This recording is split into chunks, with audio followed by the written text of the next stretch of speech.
les ministres, Monsieur le ministre de l'Économie et des Finances, Monsieur le Président de la Cour supérieure des comptes et du contentieux administratif, Monsieur le protecteur du citoyen, Monsieur le recteur de l'Université d'État d'Haïti, Mesdames, Messieurs les coordonnateurs et directeurs généraux, Monsieur le directeur général de l'ULCC, Monsieur son Excellence l'ambassadeur du Canada en Haïti, Madame la représentante spéciale adjointe du secrétaire général des Nations Unies, Mesdames, Messieurs les partenaires techniques et financiers, Messieurs les membres du Conseil supérieur du pouvoir judiciaire, Mesdames, Messieurs les magistrats assis et debout, Mesdames, Messieurs les cadres de l'administration publique, Mesdames, Messieurs les représentants du secteur privé des affaires et de la société civile, Mesdames, Messieurs les recteurs, doyens des différentes universités privées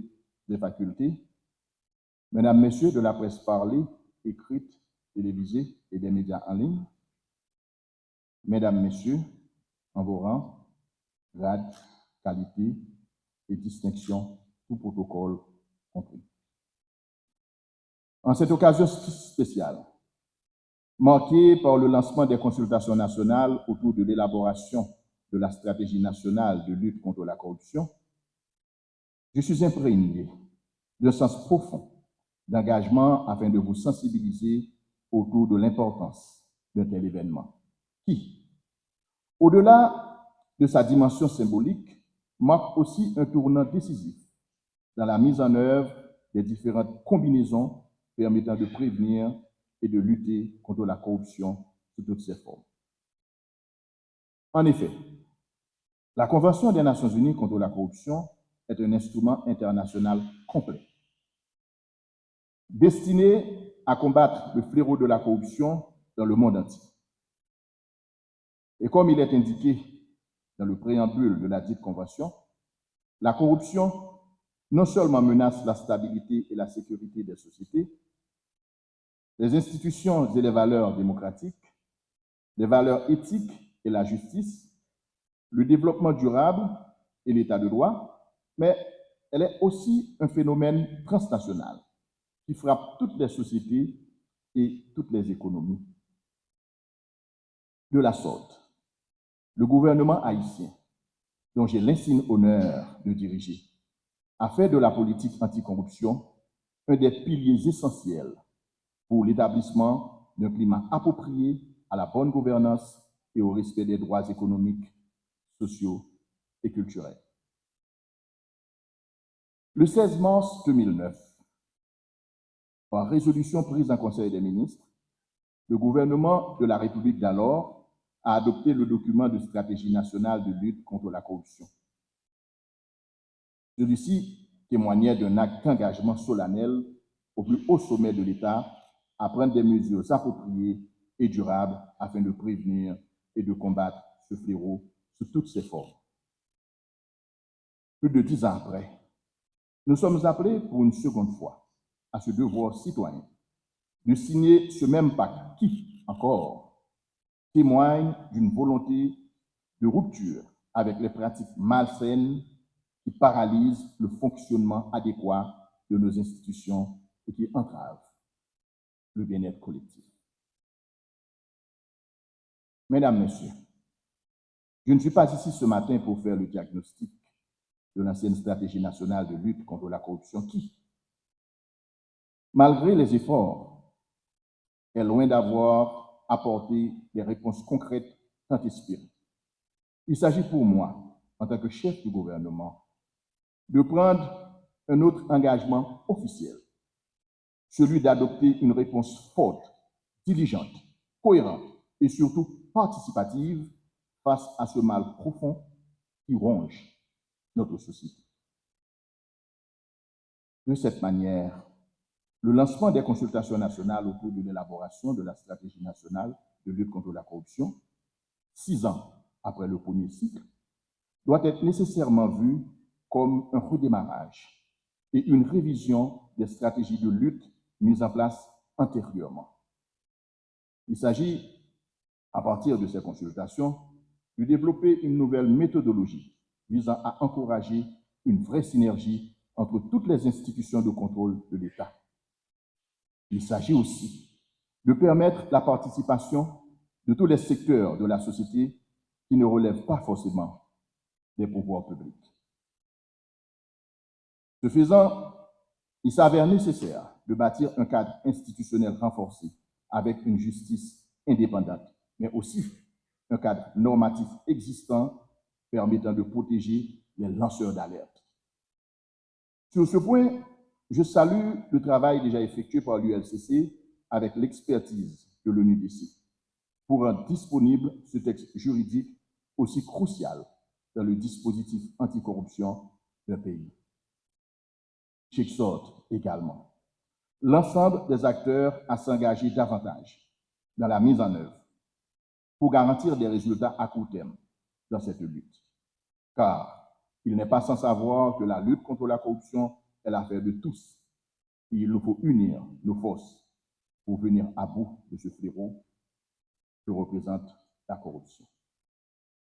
J'invite donc tous les secteurs à participer pleinement à ces consultations, à partager leurs idées, leurs expériences, leurs critiques aussi. Car c'est ensemble que nous poserons les bases d'une stratégie crédible, durable et ambitieuse. Je veux affirmer qu'en ces moments difficiles de notre vie de peuple, où notre pays fait face à de nombreux défis humanitaires, sécuritaires, socio-économiques, seule la transparence est susceptible de rétablir la confiance de la population et d'ouvrir la voie à une véritable relance économique et à une stabilité politique durable. En ce sens, faisons de la transparence et de la redevabilité un véritable levier de transformation sociale. Sur ce, je termine pour signifier la haute importance accordée par mon gouvernement à ces consultations qui se veulent inclusives autour de l'élaboration de la nouvelle stratégie nationale de lutte contre la corruption. Je formule enfin le vœu que cette démarche soit un nouveau départ pour Haïti. Mesdames, Messieurs, par mon organe, vous venez d'écouter l'allocution du Premier ministre en cette occasion si spéciale. Et j'en profite pour déclarer ouvertes les consultations. Merci.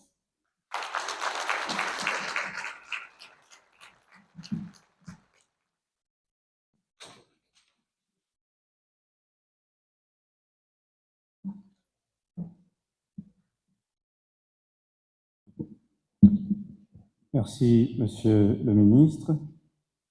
Nous arrivons à la fin de la première partie de la journée, mais je dois vous rappeler qu'on vous attend tous. On passera à l'étape de vulgarisation. Donc, comme étape, et comme première étape, on a eu, avec l'appui du NUD, et NUD est en train de, NUD a financé, si vous voulez, la reconduction de l'enquête diagnostique sur la gouvernance et la corruption, et avec les intrants, on va devoir élaborer la nouvelle stratégie. Il n'y a pas que ça, il y a les consultations stratégiques départementales. Donc, on va, c'est ça, aujourd'hui, c'est le lancement des consultations stratégiques. On va continuer avec les consultations stratégiques au niveau de tous les départements, au niveau des 10 départements, ainsi que la diaspora. Donc, on va prendre les informations pour pouvoir élaborer les intrants nécessaires pour pouvoir élaborer la nouvelle stratégie nationale de lutte contre la corruption. Ensuite, on aura aussi à évaluer l'ancienne stratégie. Donc, il faut évaluer l'ancienne stratégie pour voir quelles ont été les faiblesses, quels ont été les problèmes rencontrés, pourquoi les acteurs, pourquoi les composants du système national d'intégrité n'ont pas pu mettre en œuvre tout ce qui a été prévu dans la stratégie de 2009 afin d'avoir des instruments nécessaires pour l'élaboration de la nouvelle stratégie. Ensuite, on aura aussi un colloque, ce sera un colloque national, donc ce colloque permettra de recueillir tout un ensemble d'informations clés dans divers secteurs pour pouvoir élaborer la nouvelle stratégie. Ensuite, après avoir élaboré la nouvelle stratégie, comme je l'ai dit tantôt, donc on passera à la phase de dissémination, donc la phase de vulgarisation, où on va contacter, ou du moins vulgariser, on va contacter toutes les composantes du système national d'intégrité pour pouvoir vulgariser ce document tant important pour la nation. Méthodologie, donc le processus repose sur une approche participative. Donc, il y aura l'inclusion de tout le monde, c'est une approche inclusive qu'on va utiliser. Donc, on va devoir travailler avec toutes les composantes, les 16 composantes du système national d'intégrité et le pouvoir judiciaire, exécutif, législatif. Donc, tout le monde doit participer dans cette grande aventure. Donc, il y aura des consultations, je l'ai dit tantôt, des ateliers de consultation. Donc, à la fin de cette activité, par exemple, même si c'est le lancement, on aura un atelier. Donc, à travers cet atelier, on pourra recueillir un ensemble d'informations clés qui nous aideront dans l'élaboration de cette stratégie. Ensuite, il y aura une analyse croisée des informations recueillies et enfin, afin d'avoir et de vérifier la pertinence et l'alignement des orientations stratégiques. Donc, enfin, une concertation continue entre les acteurs assurera la cohérence, l'adhésion et la qualité du document final.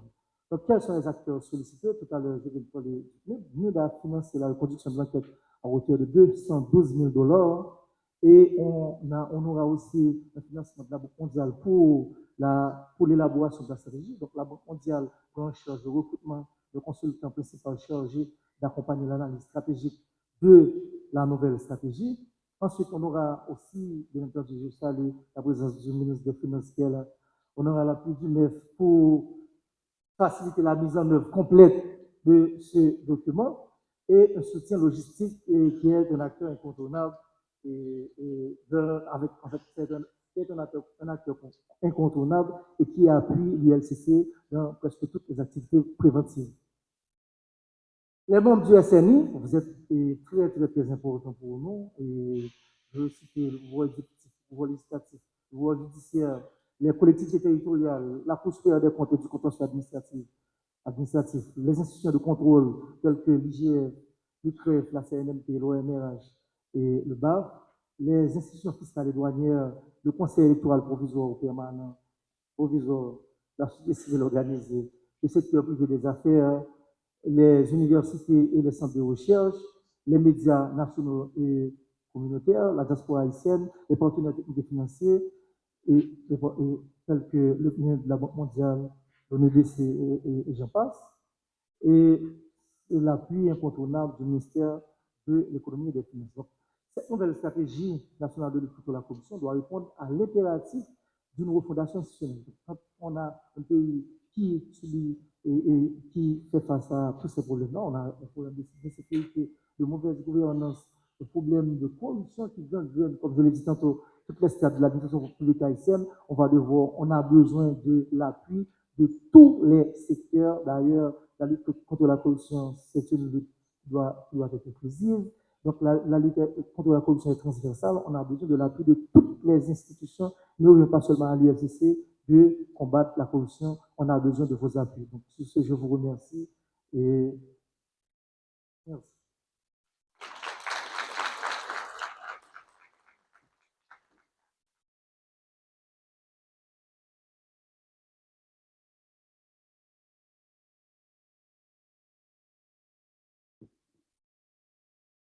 J'espère que cet état des lieux nous a permis de poser